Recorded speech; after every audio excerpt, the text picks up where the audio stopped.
पवित्र श्रावण माह में उज्जैन टीवी कराएगा आपको महाकाल वन क्षेत्र स्थित 84 महादेव के दर्शन।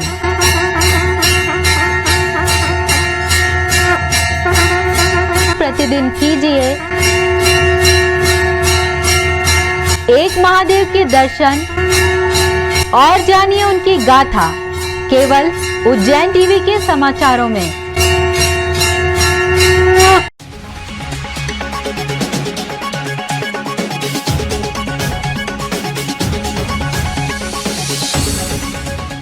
नमस्कार, उज्जैन टीवी के सभी दर्शकों का हार्दिक स्वागत है।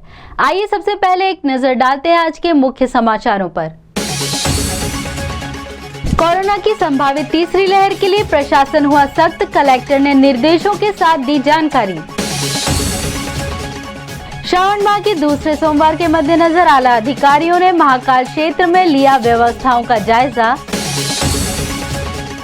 कोरोना काल में बंद हुई यात्री रेलों को फिर मिलेगी गति, पश्चिम रेलवे ने दिए संकेत। स्टॉक में किए गए घपले छुपाने के लिए गैस एजेंसी मैनेजर ने ही कराई गैस टंकियों की चोरी, पुलिस ने किया खुलासा। और नगर निगम भी चला निजीकरण की राह पर, उद्यानों का करेगा निजीकरण। अब समाचार विस्तार से।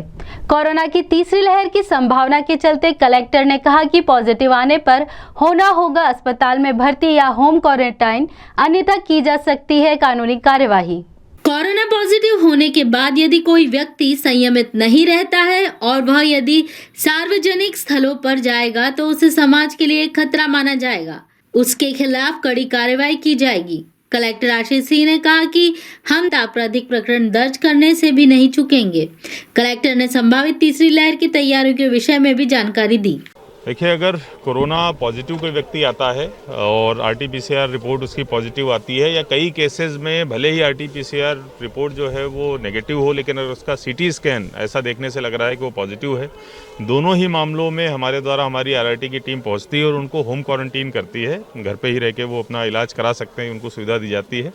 लेकिन अगर वो बाहर निकलेंगे तो निश्चित रूप से पूरे समाज के लिए खतरा बनेंगे। इसमें बिल्कुल भी हम लोग 100% कड़ी कार्रवाई करेंगे। अगर कोई बाहर निकलता है, उसका उल्लंघन करते पाया जाता है तो सीधी धारा 188 के तहत हम लोग एफआईआर की कार्रवाई करेंगे, आपराधिक प्रकरण दर्ज कराएंगे और इसके अलावा जो आगे जो कानूनी प्रक्रिया है उनको भुगतनी पड़ेगी। निश्चित रूप से बीच में जो कुछ केसेस आए हैं तो तीसरी लहर की जो है बात करी जा रही है। कई सारे राज्यों में केसेस बहुत तेजी से बढ़ भी रहे हैं। हमारे द्वारा बीच में 50 ऑक्सीजन के बेड्स बच्चों के लिए बढ़ा भी लिए गए हैं। आईसीयू के लिए प्रस्ताव हमारी तरफ से जा चुका है, बहुत जल्दी स्वीकृत होगा, हम लोग उसको भी कर लेंगे। हमारे 4 ऑक्सीजन प्लांट बनके तैयार हो गए हैं, बाकी 5 निर्माणाधीन हैं। करीब 50 और ऑक्सीजन बेड्स की अभी हमारी प्लानिंग है, जो आगामी 15 दिनों में हम लोग बढ़ा लेंगे। महाकाल दर्शन के दौरान मास्क नहीं लगाए जाने पर होगा स्पॉट फाइन। प्री बुकिंग और सशुल्क दोनों दर्शन व्यवस्थाएं होंगी, कहा कलेक्टर ने। श्रावण के दूसरे सोमवार प्री बुकिंग व सशुल्क दर्शन दोनों तरह की व्यवस्था दर्शनार्थियों के लिए रखी गई है।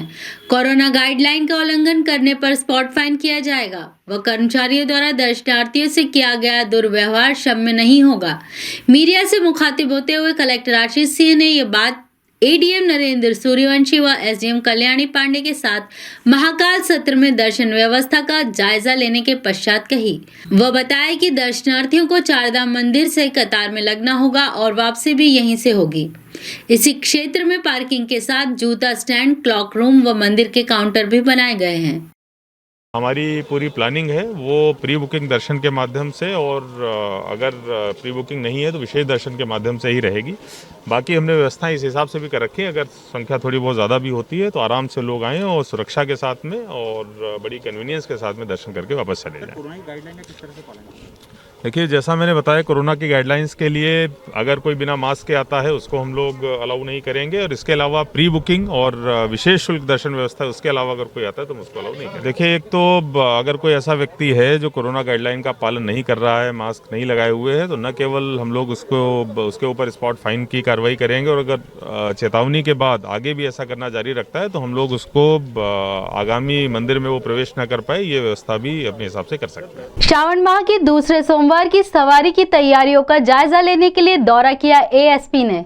श्रावण माह के दूसरे सोमवार निकलने वाली सवारी और दर्शनार्थियों की संख्या के मद्देनजर एसपी अमरेंद्र सिंह ने हरसिद्धि क्षेत्र में दर्शनार्थियों वाहनों के सुगम आवागमन की स्थिति के संबंध में कनिष्ठ अधिकारियों को दिशा निर्देश दिए व व्यवस्था बनाए रखने की बात भी कही। बेसिकली अभी जो हमारी गाइडलाइन है उसके अनुसार पूरी व्यवस्था बनाई गई है और इसका मुख्य जो उद्देश्य है आने वाले सोमवार के दिन, श्रावण सोमवार के दिन जो केवल प्री बुकिंग व्यवस्था को अलाउ किया जाएगा उसी को लेकर के और साथ में जो कोविड गाइडलाइन की का जो पालन कराना है उसको लेकर के ये पूरी योजना तैयार की गई है और उसका उसी पूरे ब्रीफिंग भी की जा रही है और साथ में जो ज़मीनी स्तर पर क्या तैयारी है उसको भी चेक किया जा रहा है।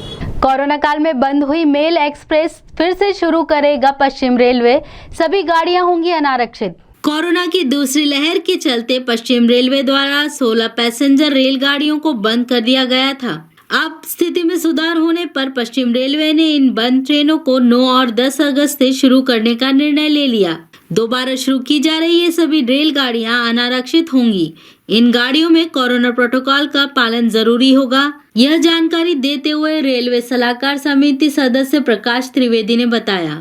पश्चिम रेलवे के रतलाम मंडल ने यात्रियों की सुविधाओं को देखते हुए जो स्थानीय ट्रेनें, लोकल ट्रेनें कोविड के कारण बंद थी पिछले 1 साल 1.5 साल से, उन 16 ट्रेनों को पुनः स्पेशल ट्रेन के रूप में प्रारंभ कर दिया है। जो ट्रेनें इंदौर, देवास, बीना, भीलवाड़ा, रतलाम, कोटा इस सर्किल के बीच में चलती थी और वो पूरी तरह से लोकल ट्रेनें हैं और उनको कोविड के जो भारत सरकार की गाइडलाइन है उसके अनुसार उनका पालन करते हुए चलाया जा रहा है ताकि लोगों को आने जाने में सुविधा हो। व्यवसाय, व्यापार, शादी ब्याह, बीमारियों में लोग आते जाते हैं, उन लोगों को जो बहुत ज़्यादा तकलीफ़ें हो रही थी। कई स्टेशन ऐसे हैं जहाँ से बसों की भी सुविधाएं नहीं हैं, वहाँ के यात्रियों के लिए ये एक अच्छी पहल है जो पश्चिम रेलवे ने शुरू की है। 16 ट्रेनें। इंदौर रोड स्थित गैस सिलेंडर गोडाउन से 223 सिलेंडरों की चोरी का खुलासा किया पुलिस ने। इंदौर रोड तपोभूमि के पास स्थित शक्ति गैस एजेंसी के गोदाम से 2 दिन पहले हुई बड़ी चोरी का सुराग मिल गया। गैस गोदाम का मैनेजर ही चोरी का मास्टरमाइंड निकला। वो गोदाम में टंकियों की हेराफेरी करता था। इसी घपले को छिपाने के लिए गोदाम से 223 टंकियां चोरी करवा दी। घटना को लेकर पुलिस को पहले दिन से यह संदेह था कि इतनी बड़ी चोरी आसान नहीं है। इसमें निश्चित रूप से गैस एजेंसी के ही लोगों की मिलीभगत हो सकती है। पुलिस ने पूछताछ शुरू की तो सामने आया कि मैनेजर जितेंद्र चौधरी निवासी सावे रोड ने चौकीदार प्रकाश को अपने साथ मिला लिया और फिर बाहर से मजदूरों को यह कहकर काम पर लाया कि कर्मचारी छुट्टी पर हैं, इसलिए गाड़ी में सिलेंडर लोड करना है। उसने पूरी गाड़ी भरवाई और फिर रवाना कर दी। गोदाम पर प्राइवेट गाड़ी देखकर एक कर्मचारी को शंका भी हुई थी क्योंकि हमेशा कंपनी की गाड़ी से ही सिलेंडर लाए व ले जाए जाते थे। पुलिस को भी इसी वजह से सुराग मिला। मैनेजर और सह आरोपी ईश्वर पिता छतर सिंह निवासी मालाखेड़ी, प्रकाश पिता मोहनलाल निवासी मींदिया, नरेंद्र पिता मेहरबान सिंह निवासी साईबाग कॉलोनी को हिरासत में ले लिया गया है। इस संबंध में जानकारी देते हुए सीएसपी वंदना चौहान ने बताया। इसमें जब पूछताछ में इन लोगों से बातचीत की गई तो जो मैनेजर है, जो इस पूरी घटना का जिसने पूरा प्लानिंग किया था, जिसने षड्यंत्र किया था, उसके द्वारा पूर्व में भी एजेंसी से लगभग 40 के करीब गैस टंकियों की अफरा तफरी इधर उधर किया गया था और उसी चीज़ को मेंटेन करने के लिए स्टॉक में इनके द्वारा इस घटना की प्लानिंग और साजिश की गई कि उसको कैसे आप स्टॉक में दिखाएंगे। तो कुल मिला के अपनी पुरानी की गई हरकत को ठीक करने के लिए इन्होंने 240 या 23 टंकियों की चोरी की प्लानिंग की थी। इसमें गैस एजेंसी में कार्य करने वाले मैनेजर, वहीं पर कार्य करने वाला चौकीदार और हॉकर और एक और बंदा था जिन्होंने इसकी मदद करी। 4 लोग इसमें भी अरेस्ट किए गए। मुलजिमों का PR लेकर पूछताछ करके यदि आगे कोई और लोग होंगे तो उस पर भी कार्रवाई की जाएगी। कितनी टंकियां बरामद हो गई है अभी करीब 174 के करीब टंकियां इनसे बरामद की गई। नगर पालिका निगम भी अब चला निजीकरण की राह पर। 14 उद्यानों में हो सकेंगे निजी कार्यक्रम। पूर्व नगर निगम अध्यक्ष ने किया विरोध। नगर निगम के एक निर्णय के बाद अब शहर के 14 बड़े बगीचों में दिन के वक्त 50 व्यक्तियों की पार्टी हो सकेगी। इसके लिए नगर निगम ने इन बगीचों के निजीकरण हेतु मसौदा तैयार कर टेंडर भी आमंत्रित कर लिए हैं। इन बगीचों में कालिदास उद्यान, पुरुषोत्तम सागर उद्यान, विष्णु सागर उद्यान, नरसिंह घाट उद्यान, नेहरू पार्क, यातायात पार्क, अटल पार्क, प्रियदर्शनी पार्क, वसंत विहार, सुभाष नगर, लोकमान्य तिलक और राजीव गांधी पार्क शामिल हैं। नगर निगम के पूर्व सभापति सोनू गहलोत ने इस फैसले का विरोध करते हुए कहा कि इस फैसले से पार्कों पर निजी कब्जा हो जाएगा और नित्य पार्टियां होने से वातावरण दूषित होगा। शिलान्यास की शिला नहीं होने पर विधायक को आया गुस्सा, पंचायत मंत्री व सचिव को धमकाया। पंचायतें लोकतंत्र का आधार होती हैं, मगर जब विधायक का मूड खराब हो जाए तो वह ग्राम पंचायत सचिव और पंचायत मंत्री को अपमानित कर देता है। ऐसा ही एक मामला ग्राम गोगापुर में शिलान्यास का पत्थर उपलब्ध नहीं होने पर सामने आया। भारतीय जनता पार्टी विधायक ने पंचायत सचिव राधेश्याम सोलंकी और पंचायत मंत्री को अपमानित करते हुए धमकाया भी। नानाखेड़ा स्टेडियम में सिंथेटिक रनिंग ट्रैक बनने की घोषणा के पश्चात जिला कुश्ती संघ ने कराया सुंदरकांड का पाठ। दौड़ेगा उज्जैन के तहत नानाखेड़ा स्टेडियम में 7 करोड़ की लागत से सिंथेटिक रनिंग ट्रैक निर्माण की घोषणा की गई, जिसका भूमि पूजन संभवतः 3 अगस्त को होगा। इसी सिलसिले में स्थानीय डाबरी अखाड़ा में सुंदरकांड पाठ का आयोजन सफलता की कामना के साथ जिला कुश्ती संघ द्वारा किया गया। इस संबंध में जानकारी देते हुए जिला कुश्ती संघ के विनोद यादव ने बताया, ये उज्जैन में एक नए सिंथेटिक ट्रैक का ओपनिंग है 7 तारीख को, 3 तारीख को 7 करोड़ रुपए का। तो उसके लिए खेल के जगत के लिए बहुत अच्छी सौगात है। तो उसके उपलक्ष्य में डाबरी अखाड़े द्वारा सुंदरकांड का आयोजन किया गया है। भारतीय मजदूर संघ की त्रिदिवसीय राष्ट्रीय चिंतन बैठक का हुआ समापन, राष्ट्रीय स्तर के पदाधिकारियों ने की शिरकत। भारतीय मजदूर संघ द्वारा झालरिया मठ में राष्ट्रीय स्तर की त्रिदिवसीय क्षेत्र चिंतन बैठक का आयोजन किया गया, जिसके अंतर्गत लगभग 15 संगठनों ने हिस्सा लिया व राष्ट्रीय स्तर के पदाधिकारियों ने शिरकत की। बैठक में कोरोना काल में आई समस्याओं और तीसरी लहर के विषय में विचार विमर्श किया गया। इस संबंध में विस्तृत जानकारी देते हुए संघ के राष्ट्रीय महामंत्री विनय कुमार सिन्हा ने बताया, अभी इस वर्ष कोविड को लेकर के पिछले वर्ष हमारी कैसी गतिविधि रही उसकी हमने आकलन किया और आप सबके जानकारी में होगा कि अभी कोविड की तीसरी लहर भी आने की आशंका है। तो इस तरह से भी हमने इस 3 दिन की बैठक में यह जन जागरण का एक कार्यक्रम तय किया, क्योंकि हमारी जो आंगनबाड़ी की यूनियन है, आशा की है, मिड डे की मील की है, तो वह तीसरी लहर संभावित है कि बच्चों को प्रभावित करेगी। तो बच्चों को उनकी माताएं किस तरह से देखभाल करें, किस तरह से उसको इसके बचाव के लिए, तो उसका भी हमने ये निर्णय किया है कि सुदूर गाँव के स्तर पर जा कर के जन जागरण करें। दूसरा हमारी ये निर्णय है कि अभी हमारा भारतीय मजदूर संघ का 3 साल का कैलेंडर होता है। 1 साल हम केंद्र का अधिवेशन होता है, दूसरे साल प्रदेशों का अधिवेशन होता है, तीसरे साल फेडरेशन का। तो अभी हम जून महीने में हम अभी सभी प्रदेशों का अधिवेशन समाप्त किए, पूरा किए। अभी 2022 का जो मेरा वर्ष होगा, जनवरी से लेकर के जून तक हमारे सभी फेडरेशनों का अधिवेशन का पूरा करना, तो उसकी भी हमने यहाँ निर्णय किया कि ये जो हमारे असंगठित क्षेत्र के फेडरेशंस हैं, इन फेडरेशनों का हमारा अधिवेशन जो है विभिन्न तिथियों में विभिन्न स्थानों पर लोगों ने यह तय किया है। ये इन सारे विषयों पर हमारी चर्चा हुई है। बाकी सरकार से हमने ये कोविड पीड़ित जो परिवार हैं जिनका देहांत हुआ है, जो अर्निंग हैंड थे और उनका देहांत हुआ, तो हमने सरकार से मांग किया है कि जिस तरह आप कोरोना योद्धाओं को 50 लाख का आपने अनुदान दिया है, तो जिन लोगों का देहांत कोविड के कारण, तो वो कोविड से संघर्ष करके ही उनका देहांत हुआ है। उनको न पूरी इलाज की व्यवस्था सरकार दे पाई, न उनको दवा मिला, न ऑक्सीजन मिला, कई लोगों को बेड नहीं हॉस्पिटल में मिला। तो इसलिए उनको भी कोरोना योद्धा के रूप में ही उनको 50 लाख की अनुदान मिलनी चाहिए। स्काउट गाइड सदस्यों ने जनप्रतिनिधियों को स्कार्फ पहनाकर किया सम्मानित। उज्जैन स्काउट गाइड सदस्यों द्वारा राज्य मुख्य आयुक्त विधायक पारस जैन और उच्च शिक्षा मंत्री डॉक्टर मोहन यादव को उनके निवास स्थान पर जाकर सम्मानित किया गया। स्कार्फ पहनाकर सम्मानित किए जाने के इस कार्यक्रम में पूर्व एओसी भीम सिंह चौहान, आरती रावत, राष्ट्रपति रेंजर दुर्गा पेशकाल भी सम्मानित किए गए। इस अवसर पर प्रकाशित तौड़ा, रमेश शर्मा, संगठन आयुक्त चंद्रकांता उपाध्याय, सावित्री मंडलोई आदि भी उपस्थित थे। महाकाल वन क्षेत्र स्थित 84 महादेव यात्रा में आज कीजिए कपालेश्वर महादेव के दर्शन और जानिए उनकी गाथा, जो इस श्रृंखला में अपना अष्टम स्थान रखते हैं।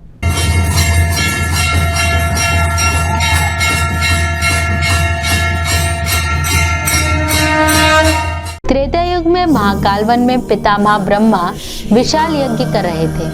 उसमें भगवान सदाशिव कपालिक वेश बनाकर प्रवेश करने लगे। ब्राह्मणों ने उनका वह घृणित रूप देखकर उन्हें पहचाना नहीं और उन्हें यज्ञ स्थल पर नहीं आने दिया। अनेक कटु वचन से वे उनका तिरस्कार करने लगे तथा मारने लगे। उसी समय कपालिक वेशधारी शिव के हाथ से ब्रह्म कपाल नीचे गिरकर टूट गया। देखते ही देखते उसमें से सैकड़ों हजारों कपाल उत्पन्न होने लगे। यह देख सभी ब्राह्मण भयभीत हो गए और शिव जी को पहचान कर उनकी स्तुति करने लगे। शिव ने कहा, हे विप्रो, मैं प्रसन्न हूँ, इन कपालों को हटाओ। यहाँ एक शिवलिंग है, उसके दर्शन से ब्रह्म हत्या समान भी पाप क्यों न हो, तुरंत समाप्त हो जाएंगे। कपालों के मध्य से प्रकट होने के कारण ही यह शिवलिंग कपालेश्वर नाम से प्रसिद्ध हुआ। चतुर्दशी के दिन इस लिंग का पूजन करने का विशेष महत्व है। इससे अनजाने में हुए पापों से मुक्ति प्राप्त होकर शिवधाम प्राप्त होता है। जो मानव गोदुग्ध से भगवान का अभिषेक करता है तथा आंकड़े के पुष्पों से शिव सहस्त्र नामों द्वारा अर्चन करता है, वह जन्म मृत्यु के चक्कर से मुक्त हो जाता है तथा शिव सामुज्य की प्राप्ति होती है।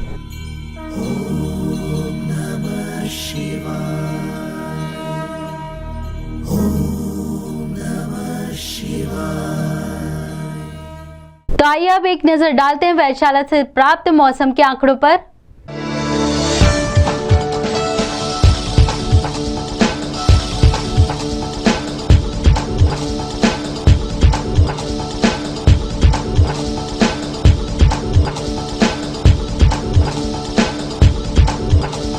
अंत में प्रमुख समाचार एक बार फिर।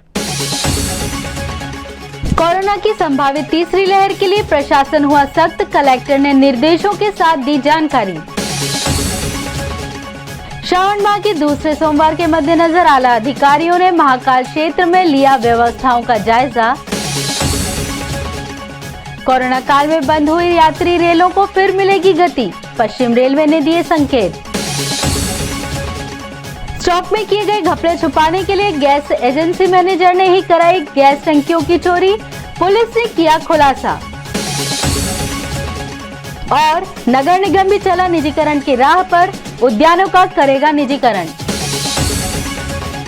तो ये थे उज्जैन शहर के मुख्य समाचार। ऐसी ही ताजा खबरों के लिए देखते रहिए उज्जैन टीवी। उज्जैन टीवी का यूट्यूब चैनल लाइक और सब्सक्राइब करना ना भूलें। नमस्कार।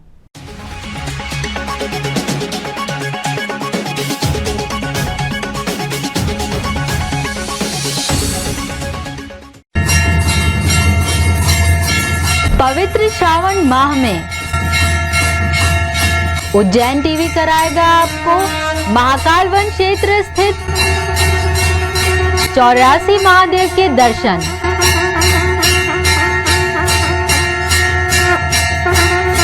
प्रतिदिन कीजिए